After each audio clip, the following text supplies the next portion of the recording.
मंडळी माता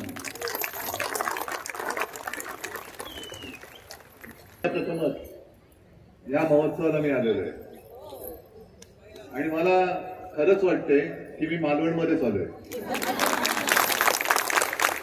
कारण इथे तर तुम्ही सगळे आपल्या हक्काची नुसती माणसं नाहीत तर कुटुंबीय बसलेला आहात. सगळीकडे गेलेला सगळा पदार्थांचा दरवळ आणि तो तिथे असताना तुम्ही इथे बसू कशी काय शकता मला आश्चर्य वाटतं. मी इथे आलो ते शिवदाताईंचं प्रेम आणि आग्रह, नाहीतर हल्ली या बाजूला तसं येणं फारसं होत नाही. मी घरनं निघाल्यानंतर मला असं वाटलं की आणखीन मालवणी जत्रोत्सव आहे, आणखीन थोडं पुढे गेलं तर सिंधुदुर्ग किल्ला लागतोय की काय, एवढं आता अंतरे वाढायला लागलेलं आहे. ट्रॅफिक वाढतोय, दररोज आपण बघतोय की मुंबईमध्ये सोयीच्या ऐवजी गैरसोयी वाढत आहेत. हा नियोजन शून्य विकास हा मुंबईचा आता श्वास घुसमटून टाकतोय. आजपर्यंत कधी नव्हतं एवढं प्रदूषण आपण गेले 2-3 वर्ष अनुभवतोय ना. म्हणजे मुंबईची हवा आता घातक होत चाललेली आहे. आणि कालच मी पत्रकार परिषद घेतली, त्याच्यामध्ये मी जे बोललो होतो ते तुम्हाला पटते की नाही ते मला सांगा. कारण प्रदूषण हे कशामुळे झालंय तर आपले राज्यकर्तेमध्ये काय असल्याचे दिवे पाजळायला काही कमी नाहीच आहे. ते लांब इथिओपियामध्ये ज्वालामुखीचा उद्रेक झाला आणि एक बातमी आली की त्यात सगळे धुळीचे लोट म्हणजे त्या राखेचे लोट सगळीकडे पसरत आहेत, ढग पसरत आहेत.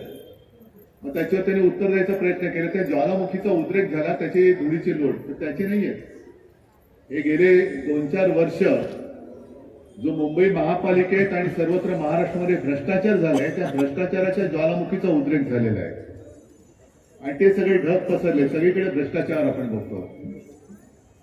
आणि तुम्ही इथे एवढ्या मोठ्या संख्येने आलात, मला खरंच एक अभिमान वाटला.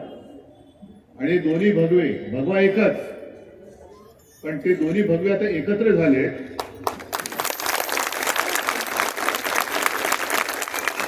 बरं, असं आपण जर का म्हटलं, म्हणजे आता जे राज्यकर्ते त्यांच्या एका नेत्याला विचारलं की तुम्ही सांगा मुंबईचा महापौर मराठी होणार का, तो मला मुंबईचा महापौर हिंदू होणार. अरे मग आजपर्यंत जे आम्ही मराठी महापौर केले ते काही हिंदू नव्हते काय?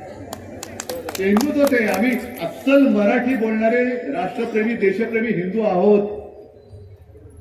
कोणाचा आक्षेप आहे याच्यावरती? आणि जे मी तुम्हाला सांगायला आलोय किंवा जे आम्ही दोघं मिळून आता सांगतोय ते एवढ्यासाठी सांगतोय की हळुवारपणाने आपल्या मुंबईचं मराठीपण हे मारत चाललेले आहे.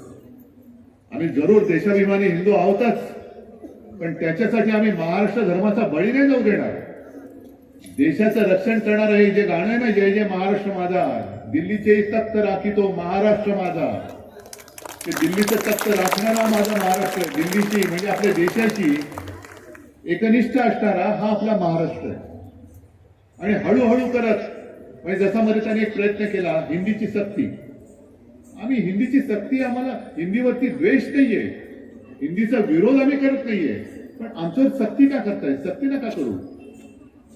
आणि मग आता एक बरं त्यांचे जे मंत्री येऊन गेले IIT मध्ये, त्यांनी सांगितलं की मला आनंद झाला IIT बॉम्बेचा अजून मुंबईने राहून गेला आमच्याकडनं.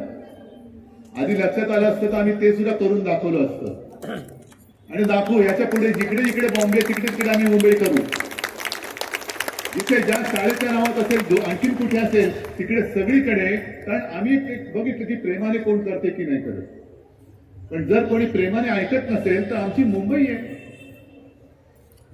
कारण पंतप्रधान जे बोलतायत की त्यावेळेस त्यांनी कुठलं तो मॅकॉले त्यांनी आपल्या असं शिक्षण पद्धती केली की आपल्या देशाला गुलामीच्या मानसिकतेत ढकलून दिलेलं आहे.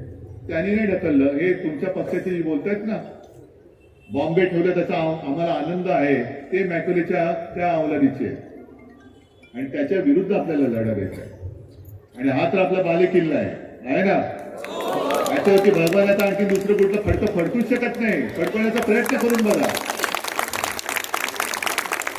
आणि तर आता तमाम मुंबईकर म्हणजे मराठी तर आहेच, पण ज्याने आपल्या सरकारचा तो काळ अनुभवलेला आहे, विशेषतः कोरोनाचा काळ अनुभवलेला आहे, ते सगळे अमराठी सुद्धा, अगदी मुसलमान सुद्धा आणि ख्रिश्चन सुद्धा हे सांगतात की उद्धवजी इकडे आपल्या शिवसेनेचं